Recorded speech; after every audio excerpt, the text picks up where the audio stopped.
জল জীবন মিশনের টাকা আটকে দেওয়ার অভিযোগে বারে বারে সরব হয়েছেন তৃণমূল নেতৃত্ব। এবার সেই আবহে বকেয়া পাওনার অভিযোগে ক্ষোভে ফুটছে ঠিকাদাররা। ১.৫ বছরেরও বেশি সময় ধরে পেমেন্ট বন্ধ থাকায় চরম আর্থিক সংকটে পড়েছেন পিএইচই দপ্তরের ঠিকাদারেরা।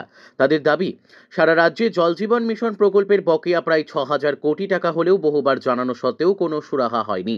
এই পরিস্থিতিতে গতকাল কাকদ্বীপের জনস্বাস্থ্য ও কারিগরি বিভাগের সহকারী বাস্তুকারের অফিসের সামনে অবস্থান বিক্ষোভে শামিল হন জেলার একাধিক ঠিকাদার। পরে তারা কর্তৃপক্ষের কাছে স্মারকলিপি জমা দেন। ঠিকাদারেরা স্পষ্ট জানান, কেন্দ্র রাজ্যের দোষারোপে তারা যেতে চান না। যেহেতু ওয়ার্ক অর্ডার দিয়েছে রাজ্য সরকার, তাই দ্রুত পাওনা মিটিয়ে দেওয়ার দাবি জানান তারা। কাজ সম্পূর্ণ করার পরও টাকা না পাওয়ায় শ্রমিকদের মজুরি দেওয়া, উপকরণের বিল মেটানো এবং সংস্থার দৈনন্দিন কাজ চালিয়ে যাওয়া ক্রমশ কঠিন হয়ে পড়েছে বলে অভিযোগ। আন্দোলনকারীরা হুঁশিয়ারি দিয়ে বলেন, দ্রুত সমস্যার সমাধান না হলে আগামী ১ ডিসেম্বর সল্টলেকে দপ্তরের প্রধান কার্যালয়ের সামনে বৃহত্তর আন্দোলন নামেন। এরপরও সমাধান না মিললে মুখ্যমন্ত্রী ও রাজ্যপালের দ্বারস্থ হবেন তারা।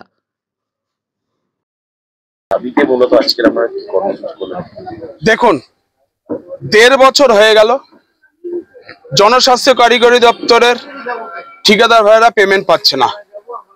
জেজেএম নামক একটি স্বপ্নের প্রকল্প, প্রধানমন্ত্রী এবং মুখ্যমন্ত্রী দুজনেরই এই প্রকল্পে কাজ করতে গিয়ে আজকে আমরা পথে বসেছি। কেউ কেউ ঠিকাদাররা বাড়ি, জমি, ঘর, সোনা দানা সবকিছু বন্ধক রেখে এই কাজ করেছিল। ১.৫ বছর আগে অর্থাৎ ২০২৪ সালের আগস্ট মাসে লাস্ট খেপ টাকা এসেছিল কেন্দ্র সরকার থেকে। তারপর থেকে আর ১ পয়সাও আসেনি। কারোর হেলদোল নেই।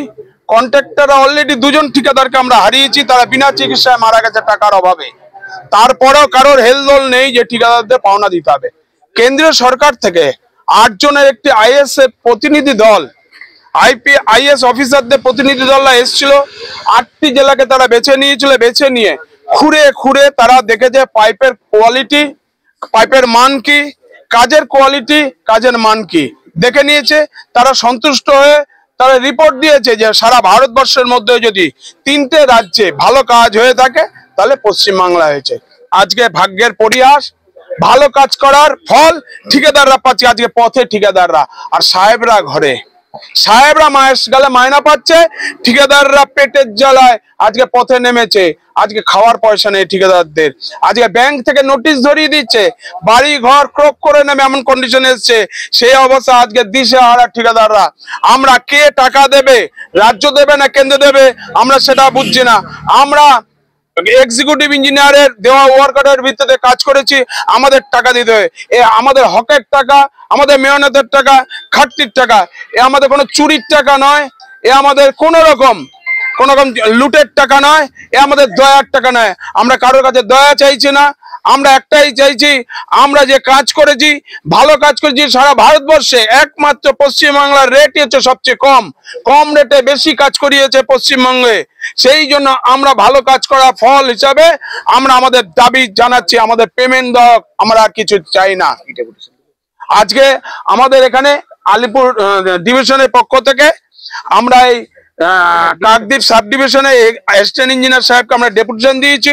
আমরা তাদের দাবি জানিয়েছি, আমাদের টাকা দিন, আমাদের আর কিছু চাই না।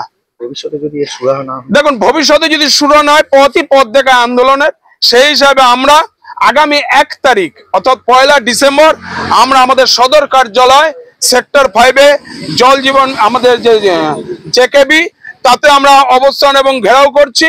তারপরে আমরা রাজ্যপালের, যেহেতু আমরা প্রতিনিধিত্ব করি, আমাদের টাইটেল হেড রাজ্যপালকে আমরা ডেপুটেশন দেব এবং তারপরে আমরা ধর্মতলায় গান্ধী মূর্তি পাদদেশে বসে আমরা প্রতিবাদ করব। আমাদের টাকা চাই, আমরা চুরির টাকা নয়, হকের টাকা।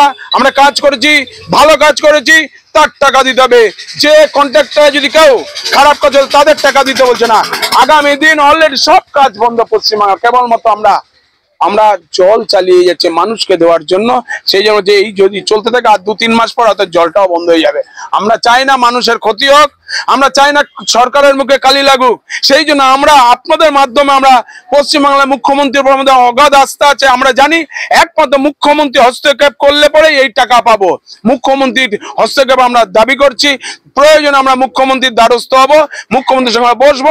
আমরা হকের টাকা আমাদের দিতে হবে।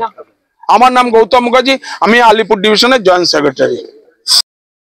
এখানে কতজন এরকম ঠিকাদার রয়েছেন এবং এই সমস্যাটা কতদিন ধরে হচ্ছে এবং কি কি প্রবলেম রাজ্যে 4,500। সারা রাজ্যে আমাদের 4,500 কন্ট্রাক্টররা আমরা এই অসুবিধার মধ্যে পড়েছি। আমরা 1.5 বছর ধরে কোনো টাকা পাচ্ছি না। লাস্ট 2024 সালের অগাস্ট মাসে টাকা পেয়েছি, তারপরে এখনো পর্যন্ত কোনো টাকা পাইনি। জেজেএম প্রকল্পের টাকা পাইনি এবং অন্যান্য যেগুলো কাজ হয়েছে ওয়েস্ট বেঙ্গল গভর্নমেন্টের সেগুলোর টাকাও আমরা এখনো পাইনি। এবং প্রায় এখন আমাদের 6,000 কোটি টাকা আমাদের সিভিল পিএইচই সিভিল বাকি আছে এবং আর যেগুলো বিল যেতে বাকি আছে প্রায় সেগুলো ধরলে 8,000 কোটি টাকার উপরে আমরা কন্ট্রাক্টররা পশ্চিমবঙ্গে পিএইচই সিভিল থেকে আমরা পাই, কিন্তু এখনো পর্যন্ত আমাদের টাকা দেওয়া হচ্ছে না। আমরা রাজ্য সরকার বুঝি না, কেন্দ্রীয় সরকারও বুঝি না। আমাদের ওয়ার্ক অর্ডার দিয়েছেন ওনাদের official executive engineer, acceptance order দিয়েছেন সুপারিনটেন্ডিং ইঞ্জিনিয়ার। তাদের কাছে আমাদের আবেদন, তাদের সামনে আমরা শান্তিপূর্ণ অবস্থান বিক্ষোভ কয়েক মাস ধরে করে আসছি, কিন্তু তার কোনো সুরাহা হয়নি। আর আমরা এখনো কোনো টাকা পাইনি। আমরা যে যার বাড়ি ঘর ফ্ল্যাট এগুলো সোনা দানা সমস্ত কিছু বন্ধক দিয়ে আমরা ব্যাংক থেকে লোন নিয়েছি, প্রাইভেট লোন নিয়েছি, কিন্তু আমাদের এখন দেওয়ালে পিঠ থেকে গেছে। এখন আমরা নিরুপায় অবস্থা।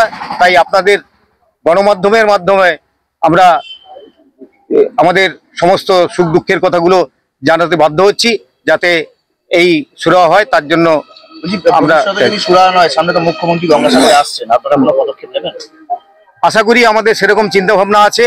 যদি এর মধ্যে 1 ডিসেম্বর আমাদের জেকেবিতে আমাদের আন্দোলন আছে সারা রাজ্যব্যাপী, সবাই ওখানে অনেকেই উপস্থিত হবেন। সেখানে যদি সুরাহা না হয় আমরা আগামী দিনে গঙ্গাসাগরে মুখ্যমন্ত্রী যিনি আসছেন তার কাছে আবেদন জানাবো।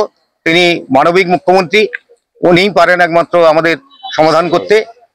তাই মুখ্যমন্ত্রীর কাছে নিশ্চয়ই যাব এবং পরবর্তীকালে রাজ্যপালের কাছে যাব। সেরকম হলে আমরা দিল্লি গিয়ে প্রধানমন্ত্রীরও দ্বারস্থ হব ভবিষ্যতে। আপনার নাম? তপন বারিক, গঙ্গাসাগর।